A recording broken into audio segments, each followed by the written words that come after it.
దశాబ్ద కాలం నుంచి ఎదురు చూస్తున్న రోజు రానే వచ్చింది. మరికొన్ని రోజుల్లో ఆ కోదండ రాముడు తన జన్మస్థానంలో కొలువుదీరబోయే సమయం ఆసన్నమైంది. ఆ అద్భుతమైన ఘట్టం కోసం కోట్లాది మంది ప్రజలు వేయి కళ్లతో ఎదురుచూస్తున్నారు. ఎంతో కన్నుల పండువగా జరగనున్న రామ మందిర ప్రతిష్టాపన కోసం భక్తులంతా అయోధ్య వైపు చూస్తున్నారు. ఇక ఈ రామ మందిరం ప్రారంభోత్సవాన్ని ఈ నెల 22న దేశ ప్రధాని నరేంద్ర మోదీ చేతుల మీదుగా జరగనుంది. ఇదిలా ఉంటే గతంలో ఈ అయోధ్య రామ మందిర నిర్మాణానికి భారీ ఎత్తున నిధులు సమకూరిన సంగతి తెలిసింది. దేశవ్యాప్తంగా చాలామంది ప్రముఖులు భక్తులు ఈ రామ మందిర నిర్మాణం కోసం విరాళాలు సమర్పించారు. కాగా తాజాగా ఈ అయోధ్య రామాలయం కోసం ఇంతవరకు ఎంత మొత్తంలో నిధులు సమకూరాయనే ప్రశ్న చాలా మందిలో మెదులుతూ ఉంది. అయితే రామ మందిరం కోసం ఎవరు ఎంత విరాళం ఇచ్చారో తెలుసుకుందాం. అయోధ్య రామ మందిర నిర్మాణం అనేది హిందువుల చిరకాల స్వప్నం. నూతన రామాలయ నిర్మాణానికి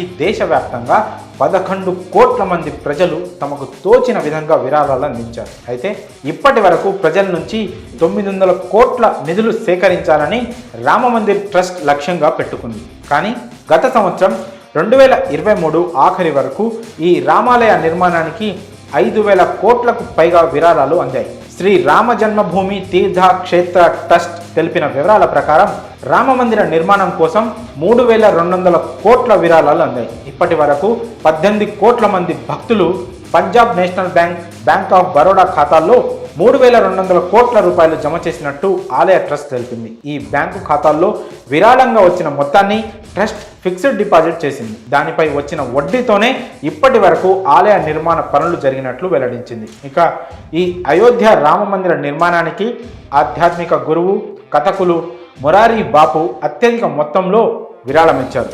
దాదాపు 11.3 కోట్ల రూపాయల విరాళం అందించారు. దీంతో పాటు USA, కెనడా, యునైటెడ్ కింగ్డమ్లోని అతని అనుచరులు సమిష్టిగా విడివిడిగా 8 కోట్ల వరకు విరాళం ఇచ్చారు. అలాగే గుజరాత్కు చెందిన వజ్రాల వ్యాపారి గోవింద్ భాయ్ ధోలాకియా రామ మందిర నిర్మాణానికి 11 కోట్లు విరాళంగా అందించారు.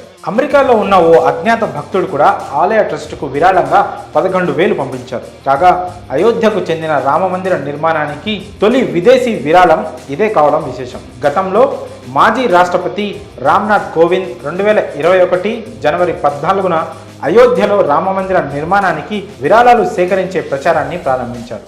ఇంకా దేశంలో అయోధ్య ఆలయ నిర్మాణానికి 5 లక్షలు చెక్కు రూపంలో విరాళం ఇచ్చిన తొలి వ్యక్తి కూడా రామ్నాథ్ కోవిందే కావడం